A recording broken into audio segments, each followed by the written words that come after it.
studying in 10th class. My name is D. Jyoti. I am studying 10th class. Now I am going to talk about hydroponics. Hydroponics is the technique of growing plants using a water-based nutrient solution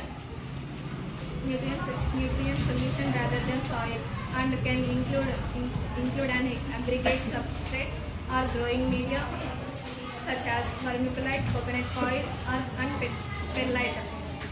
Hydroponic production systems are used by small farmers, established and commercial enterprises.